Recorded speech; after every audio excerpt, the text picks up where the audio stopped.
So this is the I-cord edging I did along the edge of a baby blanket. This is a hand knitting technique, but it's faster on the machine, and I can show you how I did it. I worked it on this, the Brother KH230. This is a pretty bare bones machine. It doesn't have a lot of functions, but I'll show you how to set up your carriage on other machines. If you're working on this one, what you're going to do is you're going to take your stitch selector and put it over to part, and then one of your side levers here is going to be in N, and one is going to be in H. This one is going to require us to hand manipulate needles back and forth, whereas some other models won't require that, and it'll just be able to run back and forth without your intervention. If you have a Brother or KnitKing machine with those buttons on the front, you're going to take one part button and push it in. It's going to do functionally the same thing, and you shouldn't have to manipulate the needles back and forth. On your Singer or Studio, you're going to first put your stitch selector to S. S means slip. This is normal, the stockinette, this O, but we want it to be S in this case. Then we're going to tell the carriage which side we want it to slip, and that's indicated by these side markings here.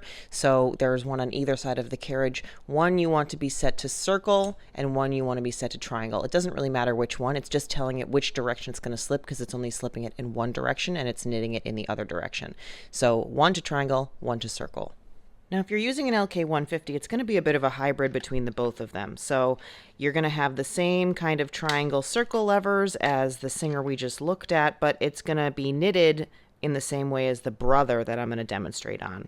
So to set your LK150, again, you're going to have one of these to circle and the other to triangle, just like the Singer. So now I'm going to show you how you have to do it if you're using one of these Brothers or the LK150, something like that, that is going to need you to push needles back and forth as you work. The bind off I did on the baby blanket was a 5 needle I-cord, and first I'm just going to run some waste yarn because I want to be able to bind off the waste yarn together on both edges of the I-cord. Now that I've got a little bit of waste yarn, just normal stockinette, I'm going to switch my carriage over.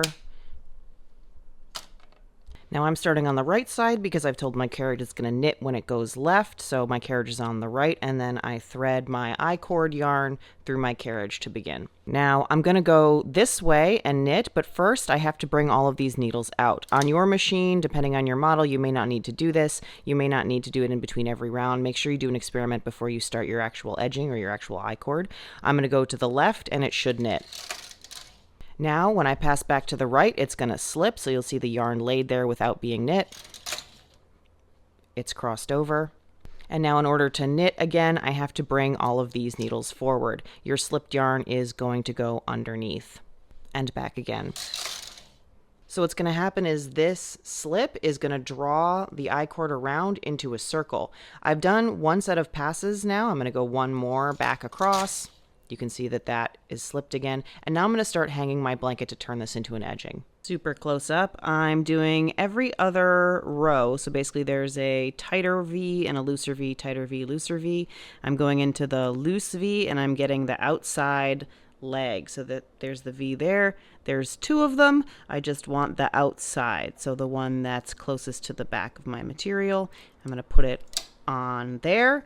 Bring all of the needles forward. Carriage goes forward and back. Go to the next one, skip this tight, go to the second, put it on the left, needles forward, carriage. Skip the tight one, go to the next loose one, put it on, needles forward, and so forth.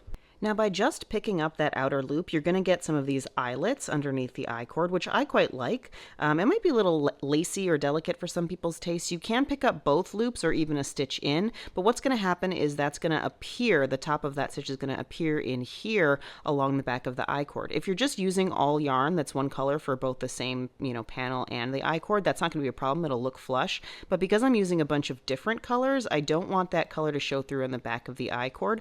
Plus, I like the little eyelets, so this doesn't bother me. Now when I've gotten to a corner or a join, you see how this is the join between two different panels. I want to give it a little bit of room to bend. I don't want it to be straight across because of the shape of the blanket. It is going to have corners. This is going to be the same if you're making something square. You want to give it some extra rows so it can make that corner turn and it's not just held straight, because then you're going to pull all the corners of your object in and they're going to make a strange shape. So here I am at a join. You can see I've done a pass. And what I'm going to do is I'm not going to hang the next stitch now. I'm going to just do another I-cord pass to give it an extra row. If you were making a right turn, if you were doing the corner of a square or a triangle, you would want to give it more rows so that it could make that turn more aggressively, if you know what I mean. I just did one extra. Now I am going to hang the next one and do a pass. And again, I'm not going to hang this stitch because I want to give it some extra, so I'm not hanging another stitch. Another pass.